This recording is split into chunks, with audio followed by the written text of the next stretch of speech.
So, super weird situation, and I need your judgment. I, male 32, have been engaged to Amanda, female 34, for about a year. We dated for 3. She has a 12-year-old daughter named Alexis. Me and Alexis have a good relationship. Me, Amanda, and her ex all have a good relationship for the most part. I'm totally comfortable with my role. So, Amanda, her ex, and Alexis have this weird thing they do. They all get together on Sundays and hang out, the 3 of them. I guess it started as a family tradition, and then once they divorced, they kept it going. They make breakfast, watch movies, and just hang around all day together. I find it really weird, to be honest. Like, I'm not insecure about it, but why would you want to spend a day a week with your ex is beyond me. I said how weird I found this when we started dating, but Amanda said that Alexis looks forward to it weekly, so she never stopped it. So at first, I would just hang in our room or the basement all Sunday. But I got tired of being trapped in my own house, so I started leaving the whole day. Amanda would never ask where I was going or anything, wouldn't even notice I was gone. So at first I was golfing or getting errands done, or would find a bar. But then I reconnected with my old friend Bella.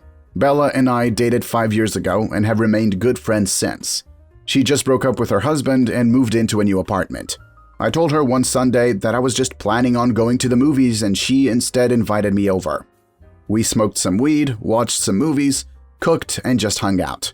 It was nice, and ever since, it's become my weekly tradition.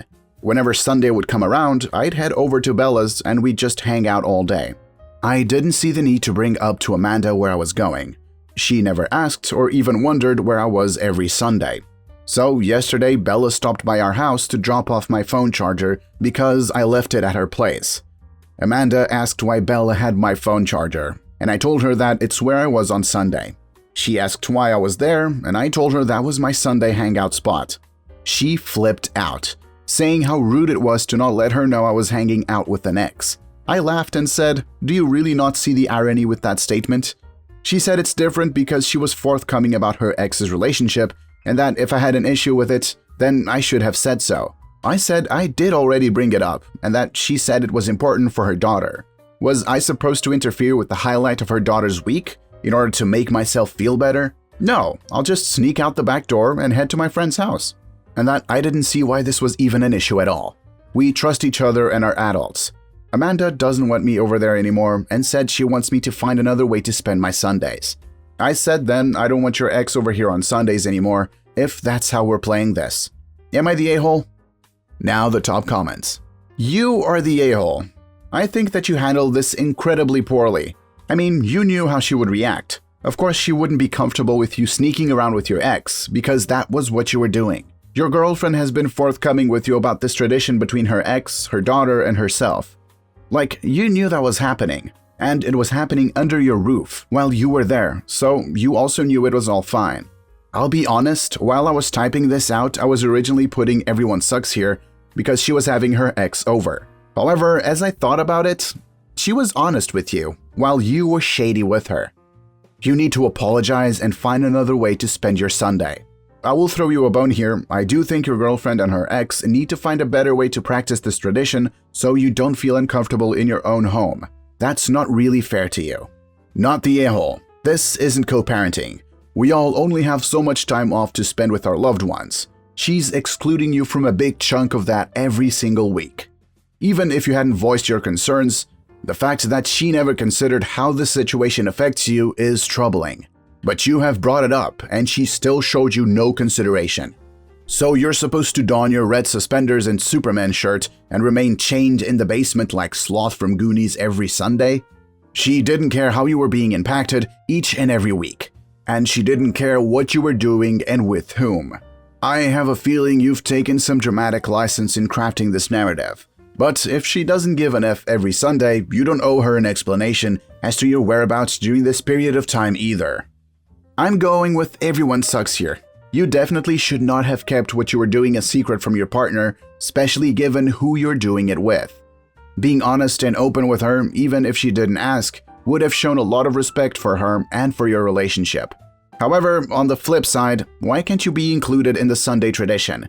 I get that it was something their family started, and I'm glad they continued it for the sake of the daughter.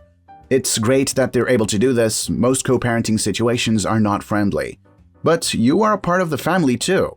If you get along well with all of them, including the ex-husband, why are they excluding you? Here is the background. My female 30, husband, male 35, comes from a wealthy family, and he works for the family business.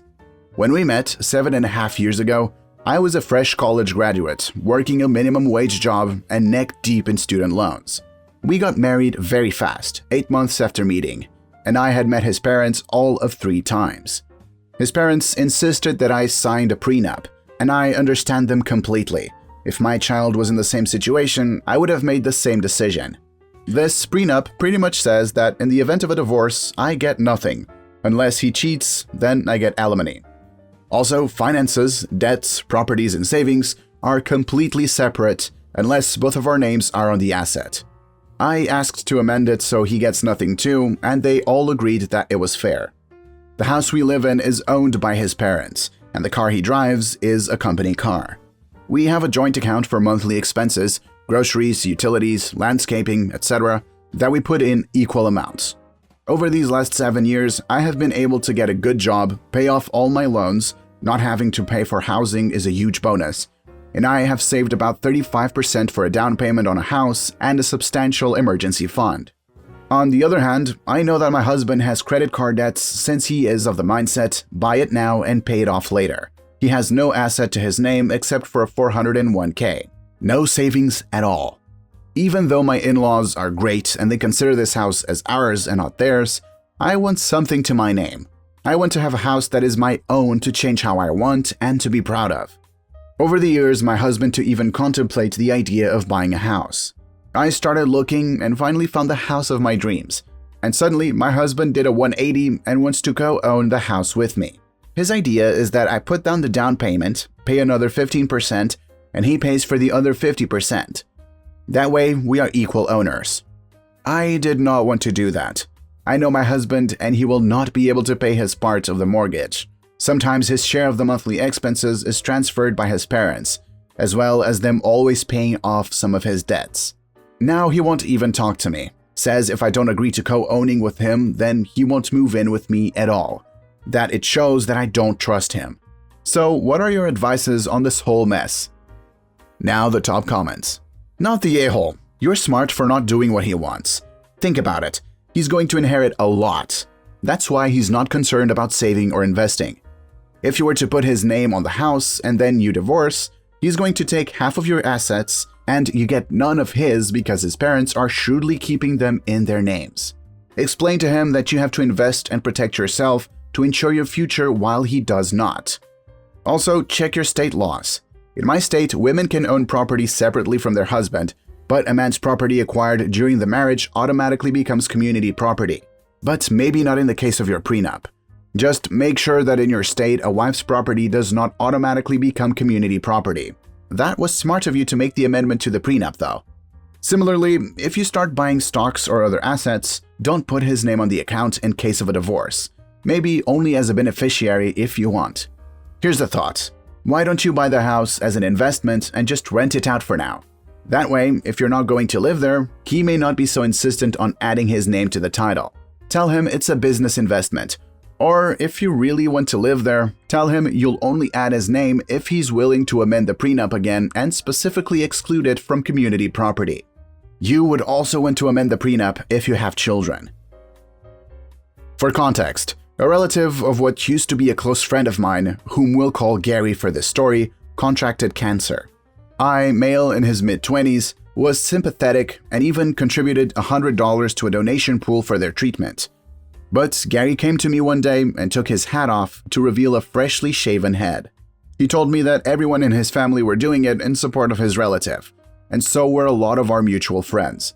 Then he asked that I get on the bandwagon. I told him I didn't want to shave my head because I like my hair.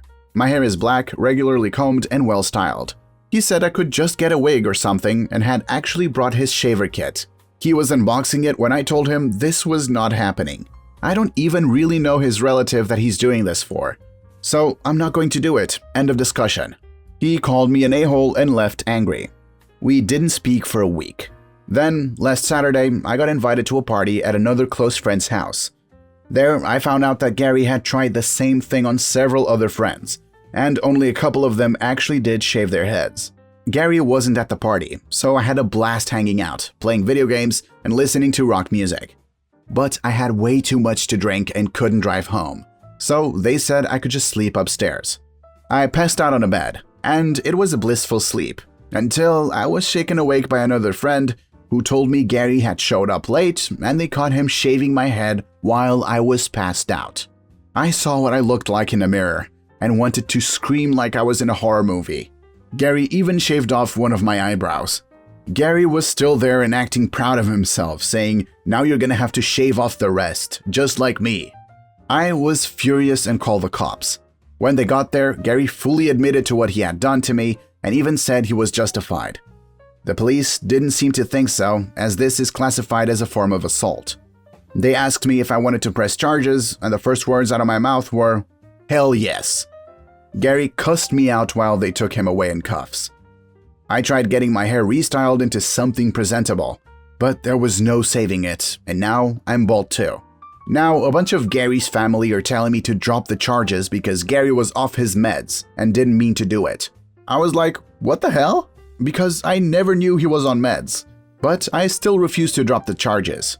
It'll take months to grow my hair back the way it was. But all of the calls and messages from Gary's relatives are starting to get to me. Just about everyone else in our friend group has cut Gary out though, and say that I'm doing the right thing by not dropping the charges. So now I'm divided. Am I the a-hole for pressing charges on a former friend for shaving my head in my sleep? Now the top comments. Press those charges. I'm going to say this is an extremely mentally ill person with 4 professionally diagnosed disorders. While your mental illness may be a reason for your actions, it will never be an excuse. Own up to your actions, whether you were aware of them or not. What you did caused harm to someone, and that's something you need to take accountability for. If you murder someone but have a mental illness, you're still put in an asylum and not set free. That's because while you need help, you also need to be held accountable. You pressing charges is the right move. Don't listen to their gaslighting. You need to stand up for yourself and make sure this friend doesn't do anything like that to anyone else again. Hair is such an important thing. On a side note, everyone else in the comments is right. Make a full record of every single thing his relatives are saying. Tell each and every person that if they continue to message you, that you will report them for harassment. Follow through if they do. I don't think blocking them is a good idea. If you do that, then you won't be able to have proof if they actually do harass you, and so then you won't be able to nail those rude people. Anyways, I wish you luck. Not the a-hole. Contact the DA that is handling the case and let him know that his family is pressuring you to drop the charges. They may be violating the law too. If Gary hasn't learned to take his meds, a little time in jail will teach him that lesson. Update. I want to make something clear here. So many people have said things like, "Dude, it's just hair." But would they all be saying that if it wasn't a man? What if I was some girl that had hair that took years to grow? Sure, hair grows back, but it takes time. If it was something that grew back fast, people would be less inclined to care. But it's not fast, it takes months. And for some who had long hair for years, that's a lot of time wasted growing. And I don't plan on pushing for Gary to go to prison. But I don't plan to drop the charges either. His family already bailed him out. And while I didn't know he was on meds, I knew he had quite the temper, and even an entitled attitude at times. One example being a lunch where he wanted us all to combine the check and split it evenly. He got the most expensive thing on the menu. I got a cheeseburger. When we all said no, Gary went off on us for not being good friends. He's always been an A when he doesn't get his way. And I've only known him for like 3 years. This incident was the last straw for not just me, but a lot of other mutual friends. As for the charges, I don't want to send Gary to prison, but I would like him to get some therapy and community service. With the way Gary has acted around me in the past, and what he did to me, I actually wonder how long before he got more violent. I've seen and heard of him getting in fights for less.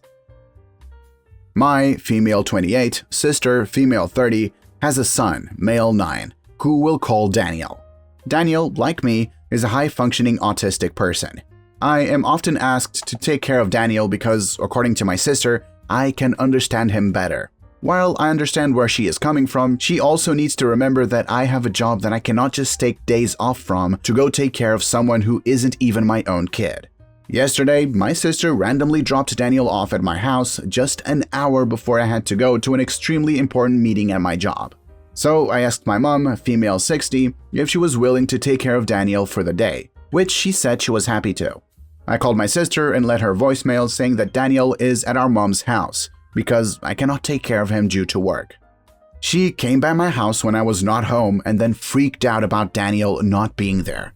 I said that I left her a voicemail saying that Daniel was with our mom and that I couldn't take care of him that day. She got really mad, but I told her she cannot just expect me to bend my schedule over for her kid.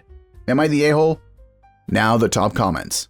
Not the a-hole. You are not obligated to take care of your sister's kid, just because I can understand him better. She needs to grow the hell up and learn to be a mom to her child, instead of trying to dump him off on you. Text your sister. I am not your baby sister / drop-off daycare person. I have a full-time job and other obligations in my life. Also, inform her that you don't care about her anger towards you, but your life does not revolve around her entitlement of her and her randomly dropping off her kid whenever she feels like it. If she brings family into it, tell them thank you for offering your services of taking care of her kid at random times.